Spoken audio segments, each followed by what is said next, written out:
Alrighty everyone, so you find me back here in the workshop, and today we're back for part 3 of the RMX250 rebuild. So right here we've got our power valve, which my dad has fixed up. Pull it apart and show you. That's what it looks like. It's pretty good.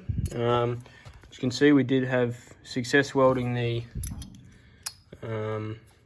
arms back on, the links I think I called them. Now to see if they actually work in the bore. The power valve seems to actually run really smoothly through its little bore here. So that's what it is. I've tried to clean that out as best I can, brake clean, and that's looking alright. So we'll just have to check what the manual says and oil this up, and that'll be the first thing I'll put back together.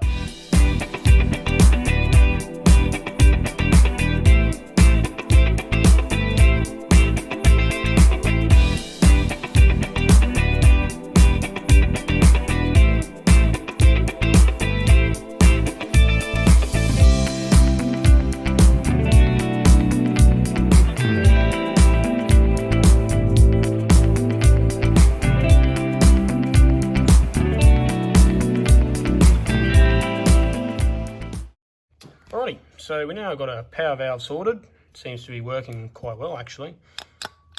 It's got 2 stages. You may be able to see in here, we've got half open and fully open. So yeah, it is working very well, and it's not protruding out of the bore, as you can see, which is good. I think what happened originally with it, because I did say earlier on that those chips in the piston might have been from it. What I believe is that these links in here are broken off, and the power valve has just slid out into the bore, and the pistons have bashed the valve straight back up into its bore.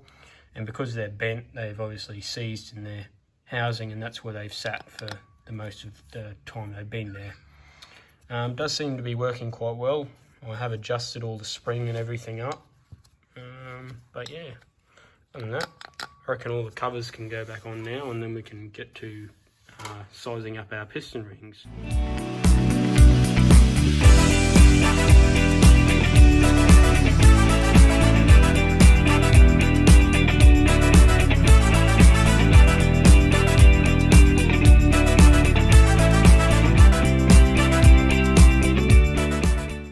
Right, that's our exhaust valve back together. Seems to be working good. Now, I did say I was going to put this side gasket on. I completely forgot that the bore nut actually sits in there, so we can't do that just yet. And we've also got to connect up of our valve operating linkage. So we'll move over to our piston now, and we'll check our ring gaps. Righty, so we're gapping these new rings.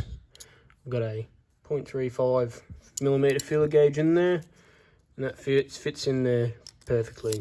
The other one was exactly the same. If you recall the last video, we checked the gaps. The new ring gap was supposed to be between 0.2 and 0.4 mils, so we're really good there. Those rings are within spec, which is awesome. Alrighty, so what I want to do now is get this old gasket here off, if it will come off. Might have to get a scraper around the end up there and pull that off. Well, it seems to be coming off now. Right, there we go. Yeah, so get this off, chuck a new one of these on. So we can get this dowel pin out. There we go. Pull that off. Right, sweet. So that's our main gasket. So put that how it was on the bike. Find one of our kit. Apply some sealant to this outer face, the underside of the block, which I'll clean up as well. And then we'll put the, before we do that, I'll actually put this piston on. There is a special way you've got to put them. So you can see there we've got an arrow. So it's supposed to face the exhaust this way. So the bore is just like that on our bike. So therefore the arrow is going to have to go like that. So the piston's going to be going like that when it sits on the con rod. Anyway, I'll get that done and we'll go from there.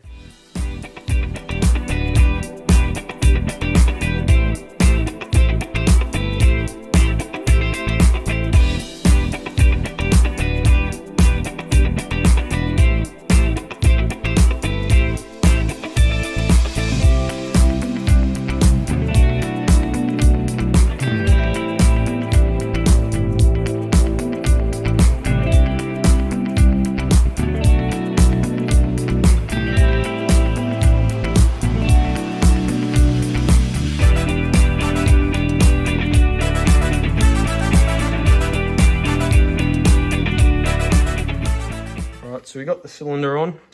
Now these nuts that go around the bore do need a special torque reading. We have our torque wrench set to 38 Newton meters, because the manual recommends 36 to 40, so I reckon we'll just go in the middle. Problem is though, with this nut here, we'll have to use a spanner, and I'll just have to try and do it with my hands to what I think is right, because we can't actually fit a torque wrench in there. Okay, first one. Just do it to there. I'll go to the other side and do that one. Just so we're evening it up. Alright, do this one now.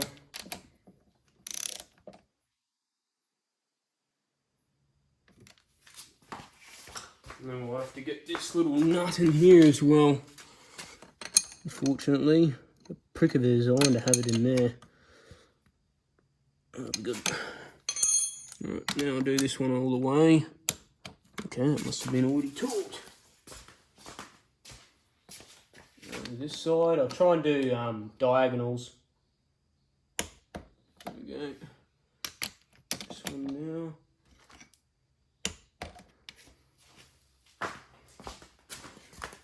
And then back to this one, I'll torque it up to what I believe is about 40. I reckon there. That'll do. Maybe a little bit more for good luck. Yeah, that'll be fine. I'll leave it at that. Now that that's stuck in there, I'll roll the motor over and make sure our piston goes up and down nicely. Doesn't catch on anything. So yeah, we'll do that. So as I said, we'll roll this motor over now.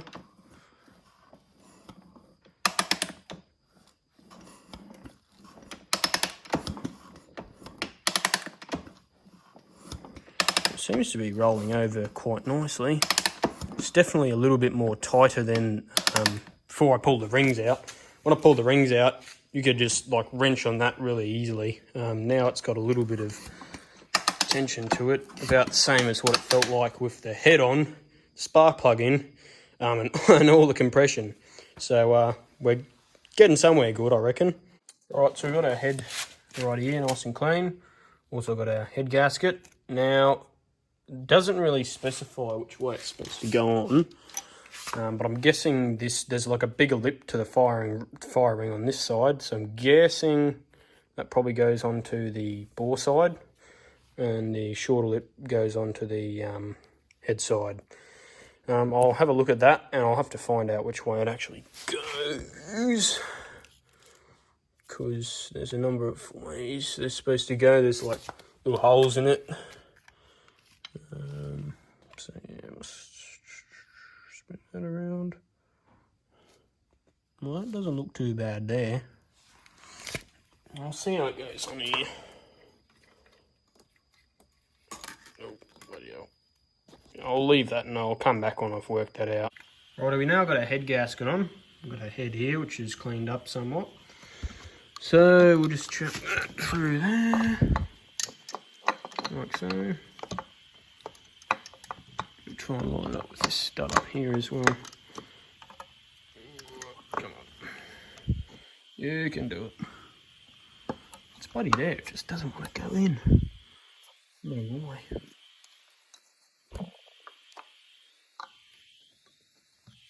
Oh, there we go. Okay. Alright. That seems to have gone on okay for now.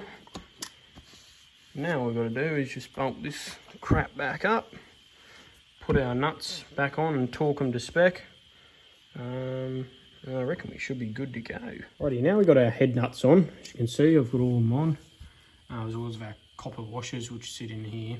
I have put a little bit of oil on these threads so the nuts give a true reading when we're torquing them down, and also so whoever has to pull it apart next, if they do, doesn't have as hard of a time trying to get the nuts off. Right, so our head's now ready to be torqued down. There is no actual head torque settings or specifications in the book. Like the sequence that you're supposed to do them in. Have the head nuts for the RMX250 are 26 to 30 Newton meters. So yeah. Now I did manage to find a an early RM250 head tightening torque sequence. So I'll just go off this because, as I said, the manual just tells you to go opposites, which I don't know. I don't really feel comfortable doing that, but again, it is the manual and they do know what they're talking about. So, but anyway, we'll follow this one and torque the head up.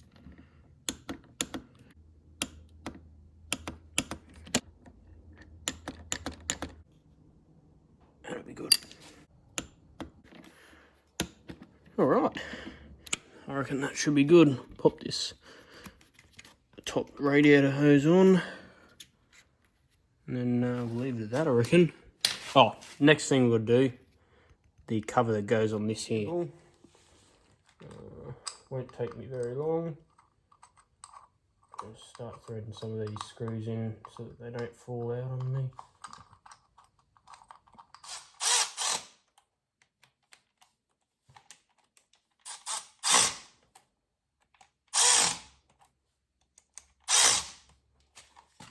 Do them the rest of the way up by hand.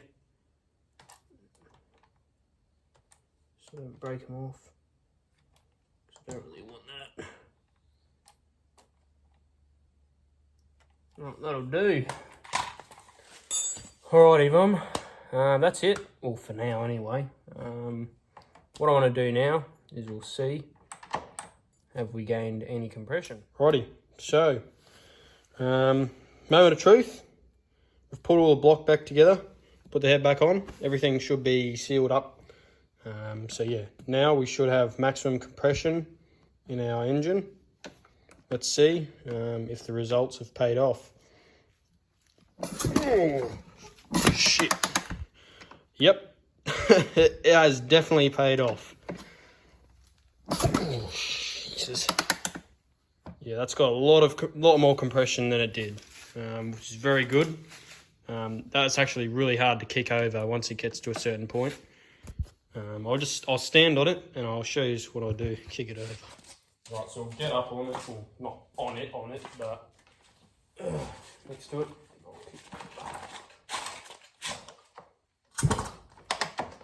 Yeah, it's got a lot more. That's got a lot more compression.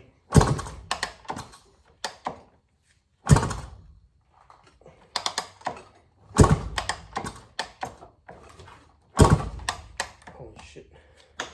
Might have to wear some boots when I'm kicking this over. Take me bloody leg off. Anyway, so that's a pretty successful end to part 3. I'm going to leave you on a cliffhanger here.